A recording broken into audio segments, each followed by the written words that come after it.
Pero yung iba dyan, tatanggalin na natin kagaya nito. Yung mga yan na, you are free. Dito ko na linagay kasi ito naman. Ayan o, sana magtuloy mga ka-farmer. 5 na lang inihingi ko ngayon.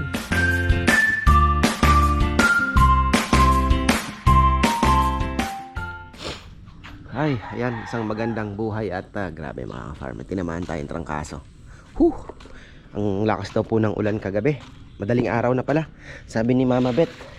Kasi ako dito, hindi mo na naririnig sa kwarto, di ba? Naka UPVC po kami. Ang naririnig mo lang, parang may dumadaloy na tubig. Ganun lang po ang ano nyo. Hindi niya po masyadong maririnig talaga yung lakas ng ulan unless buksan mo yung bintana. Yun po yung ano ng UPVC. Grabe daw ang lakas ng ulan. Kaya pala yung mga palaka hanggang ngayon ay ano, musta kaya yung mga orchids. Iikutan natin yung mga papaya, baka dumapa. Pero yung papaya naman po, ano naman yan, pagka ganyan pakaliit, hindi pa ganun ka prone sa tubig, matibay pa. Wag lang yung malalaki na, talagang pagka mabubulok po talaga pag tuloy-tuloy. So ayan yung palaka po na yan, hindi yan yung hinuhuli nila. Yan yung kinakain din yan sa may nakita ko sa FB, kinain. Lang hugas-hugas. Ay, grabe. Malala yung aking malala yung trangkaso. Tingnan natin itong ating sili dito. Malataas na pala. Meron tayong tumubo dito na merong ilang tumubo very good na late na. Ayan ito yung mga maliliit. Ay, dinagdag ko na pala to. Tama ba? Dito ko din nilagay. Ito, galing na po ito ng kumakain na agad galing po ito ng saan na namin? Sa Pangasinan, Sambales. Mga Aita po ang may alaga nito, mga kapatid nating Aita. So ayun, pero ano siya, mabango din po siyang sili, green, maganda sa suka. Ito, yan na yun, siling green na pang sigang. Maganda, malipat na yellow, medyo kulang sa araw at konting nutrients. May nakita pala kaming paso na malalaki. Pang display lang daw yun, pang garden, pang landscape. Grabe presyo, may 18,000, may 30,000, pero ang gaganda. Ano daw yun? Thailand. Sabi ko, hindi ko po kaya yan. Lalagyan ko lang naman ng meron kami nadaanan somewhere in papunta siguro La Union yun. Papuntang La Union mga farmer yung nadaan namin. 2 times namin nadaanan yun. Di ko na matandaan. Sabi ni Bebe papunta daw La Union So ayun, wala naman ako. Tatandaan kasi siya, ako nagda-drive. Siyempre siya lang sana walang mga nahulog na gusto ko na ilipat yung langka kahit dito. Meron na naman ako na mine kagabi. Ay, may dumaan na sasakyan dito. Yun ang problema. Pag nagsalubong, ayun tingnan nyo pinilit dito idaan.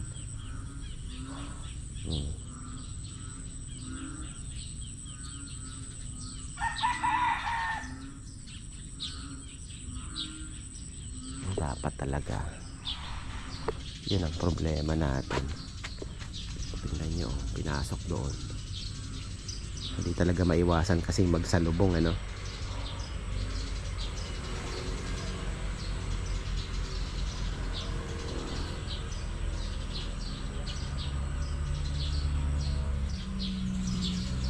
hirap. So ayun, meron po tayong na mine kagabi ba? Hindi ko napansin to kahapon hindi na ako dumaan dito. Dito na pala ako sa baba. So meron na naman po akong na mine na tawag dito banda. 3. Pero ang daming ugat. Siyempre ito na po yung target ko ngayon. Ayoko na ng ganito. Top cut ba tawag dito? Ayan sana naman ay mabuhay mga ganito. Ito mga Bakit ang ugat nila kung saan saan lumalabas? Yung iba pinuputol na eh. Ano sila ngayon? Masaya. Pero kailangan din ng konting sunlight. Ayun, may bumagsak ka. Ay, saan ka nakapwesto? Ayun, dito. Ayun lang pala. Farmer, nagulat siguro siya sa tindi ng ulan. Oh. Nako, hindi ka maganda dyan. Hindi maganda pwesto mo. Eto, ang sabi sa akin, nag-message po ako doon sa binilhan ko. Nasaan ba yun? Papakita natin. Kasi sabi ko, siyempre ano pa tayo eh, baguhan tayo eh. Puro tayo tanong. Pero bumili naman ako sa kanya, siyempre. Hindi naman tayo ano eh, puraot lang, 'di ba? Ito. Sabi ko, ma'am, tatanggalin pa ba yung black ano? Ito. Na pwede po, sir, sabi niya. Kasi sabi ko, ililipat ko, 'di ba? Ito. Mga nabili ko, strap banda to eh. May ano pa yan, may ID pa yan, mga farmer. Kaya legit talaga yan. Oh. May mga nabili ano. Ano ba to? May mga scientific name kasi eh. Di mo na ano to? Samurai. Ayan oh. Ben Samurai. Parang ganun. Di ba ito tanggalin? Oh, pwede gugupitin na lang siguro yan. Dahan-dahan. Bala kong wood chips ang ilagay o kaya may uling-uling na konti.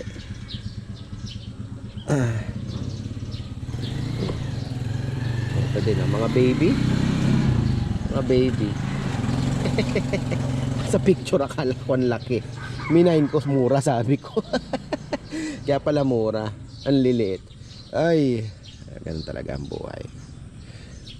Newbie eh. Ayan. Paano kaya ang diskarte natin dito? Parang gusto kong palitan to ah. Hindi maganda ito ah. Uling na lang siguro ilagay natin dito. Tapos sa wood chunk. Yung ano ng kahoy din. Hindi din maganda to. Hindi maganda. So ito hindi na natin matatanggal yan. So meron tayong darating na 3 ganito na naman. Pero yung iba dyan, tatanggalin na natin kagaya nito. Yung mga pinuputol din naman po kasi yan. Wala na to. Wala na to yun. Romel. Wala na to. Gupitin natin to.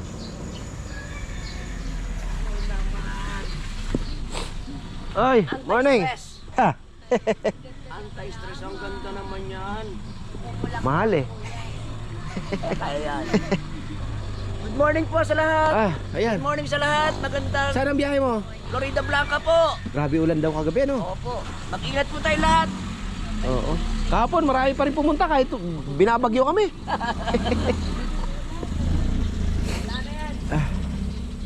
So dito natin ilalagay yung langka siguro. Medyo malayo sa para ito maniobrahan pa din ano kung sakali. Doon pa talaga sa grass tumama ano. De bale. Kasi pag marami pong sasakyan, medyo alanganin talaga. Yan, kulang pa tayo ng mga nakasabit na bandas. Nakit na tayo. Hindi ako makasinga. Parang may runny nose. Problema kaninang umaga, pinilit ko pong isinga ng malakas. Dumugo naman yung ilong ko. Natatakot ako dati kasi nung ako po ay nasa barko, nagkaroon ako ng rupture vein. So saan ba? Bakit? Okay, ruptured vein. So dalawang kontrata ko po yung tinitiis. Pag umuwi ako dito sa Pilipinas, nawawala.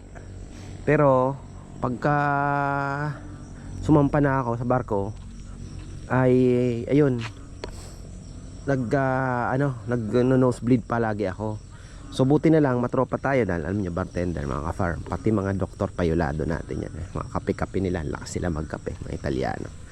Yung allowance nila magkano lang naman per day, 15 euros yata. So So, sa kape pa lang, ano na. So, hindi ko na charge yung kape nila. Naging tropa ko. Tapos sabi ko sa kanya, ano ba ang, ano, sabi niya, pumunta ka mamaya sa, ano, tingnan natin. Sabi niya, you have a ruptured vein, sabi niya. We have to burn it. So, inilabas po ako sa Busan, South Korea. Para sunugin yung, ano. So, yun, 3 araw akong naka-off. May bulak sa ilong. At, ayun, nawala naman na. Natakot ako ngayon kasi medyo dumugo pa, pero paminsan-minsan talaga ganun, dumudugo po. Kaya lang, yun nga, hindi ako makapagsinga ng malakas kasi baka bumalik na naman. Nahirap na. So, ayan po yung avocado natin. Tingnan niyo po yung bagong linipat ito. Kasi dati nandito ito. Sakto, gitnang-gitna. So, hindi naman siya nasaktan. Oh, ganda na oh. Inano ko nga inangat ko pa nga yan eh. Kasi, langanin po doon sa masyado nakalubog. Ayan o. Maganda po ang itsura ng bundok pagka kita nya. Ayan o. Maganda ang itsura ng bundok pagka ganitong panahon. May ulan-ulan. Grabe na ang tubig. Paano na kaya tayo? Wala na yan, dire-diretso na po ito. Napupuno na to. Hanggang ano na po to, December, ganyan yan. Pataas na ng pataas yan. Okay, avocado natin. Has daw ito, sabi ni tita. Sure, has yan. Sigurado ako, sabi.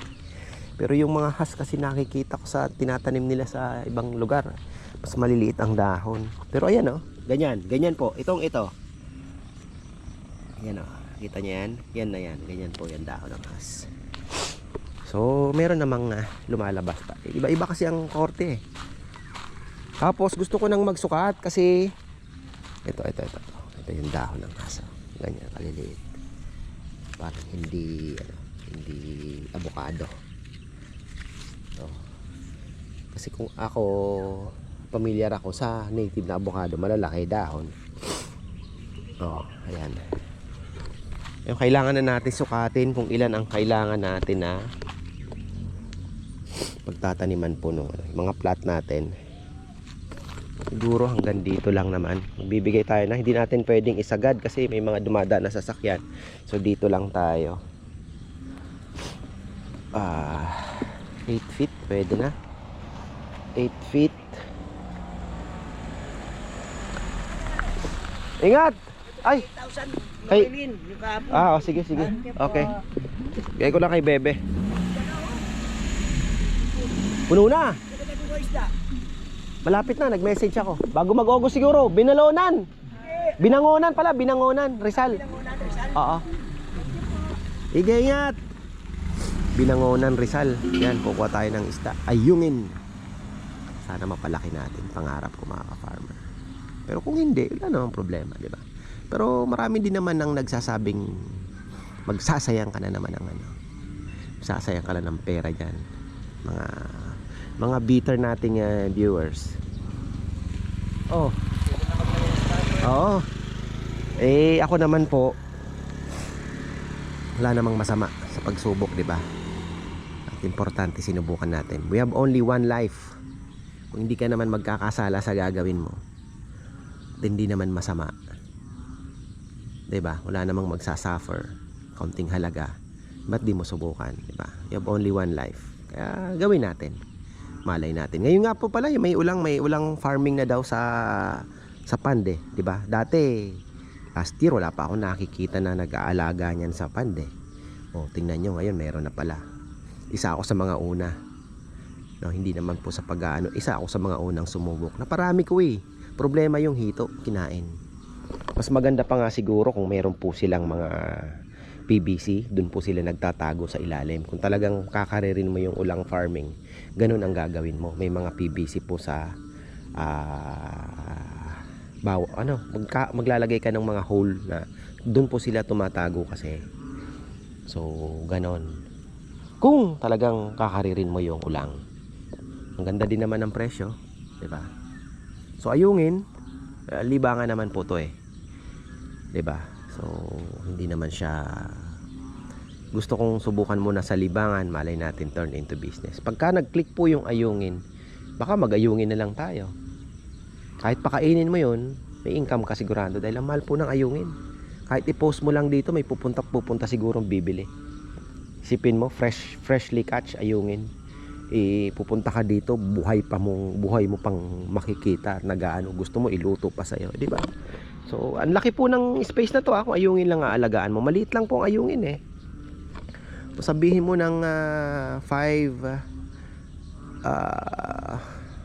ng 3,000 square meters na lang to. Na ano natin, pond. 3,000 times 5, that's 15,000 na ayungin ang pwede mong ilagay. 'Di ba? So, dun kikita ka na. Uy, may araw. Sana naman ay magtuloy na. Ayan. Ano pa ba ang ano natin? Bala kong itanim na yung langka. Grabe, natutuyo na po yung gustong-gusto ng lumaya. Kagabi kahapon ko tiningnan, sabi ko kailangan ko na atang itanim. Andito naman yung paala. Saka na natin lagyan ng importante mailagay na natin. Pakawalan na natin. Yung isa okay pa. Grabe yung mga palaka, ano? Ang ingay yan. Siguro yung hindi sanay, nakarinig po niyan, probinsya ang feeling, ano? Ayan, oh. Naririnig niya. Oo. Oo. Yan. Oh. Kagabi mas maingay. Sari-saring huni. Iba-ibang klaseng palaka.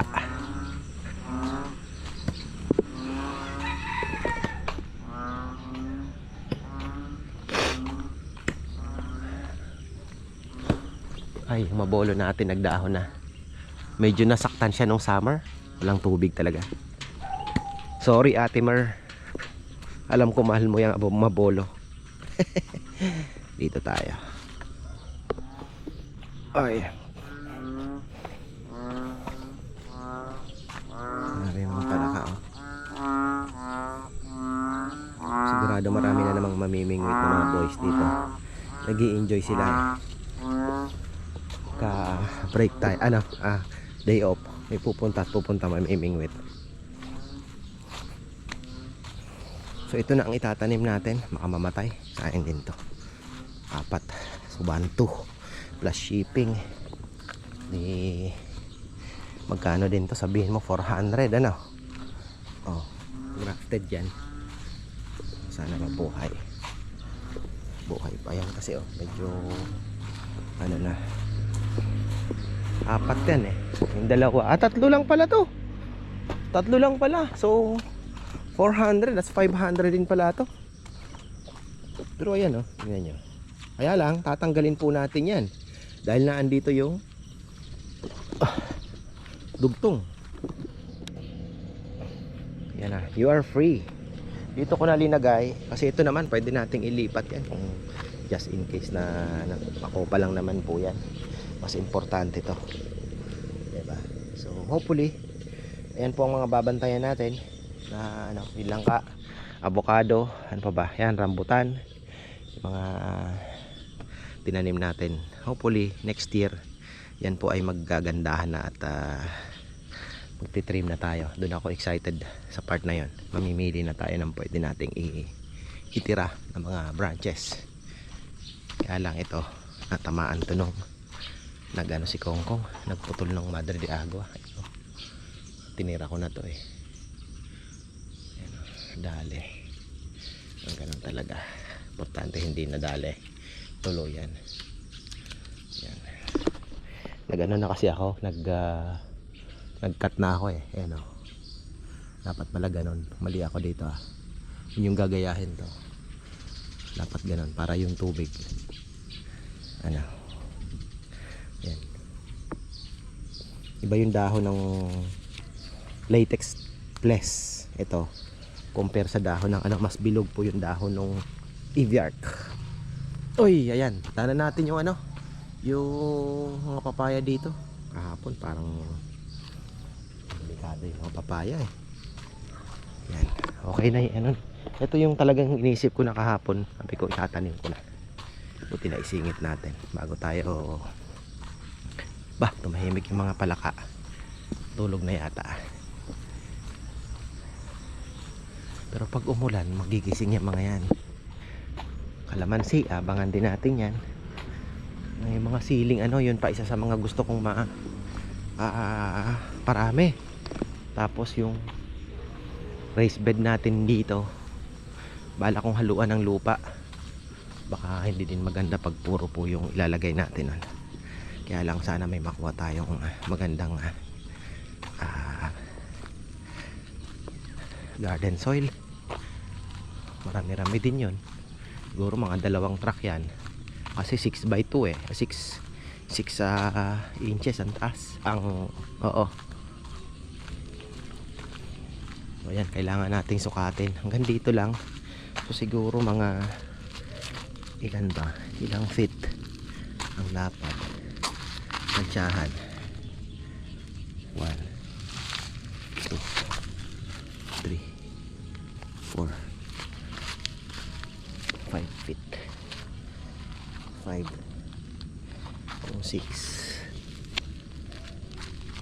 6 by 10. So kailangan natin ng maraming 6 feet, dalawang 10 feet.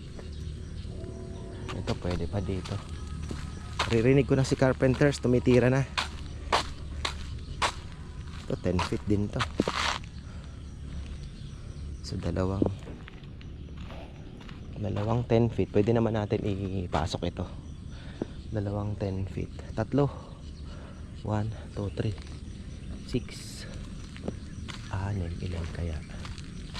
Tapos dito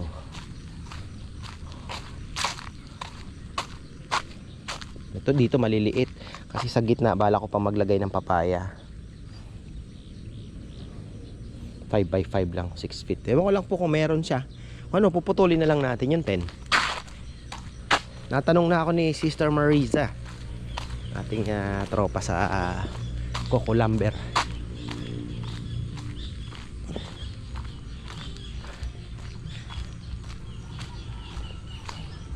Nako, sana wala naman pong nahulog. Pero kung maganda naman ang kapit, hindi naman po basta-basta madidisgrasya yung ating mga suha.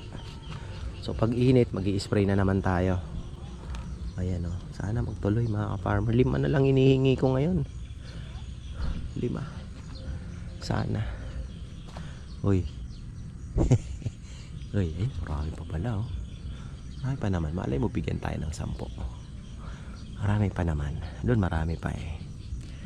Ito yan ay mga kumbaga naka-survive sa level 1. Ika nga. So ito yung nako po, papaya natin. May slide na. Pero hindi naman po sila nadali sa fertilizer natin nilagay. Okay naman.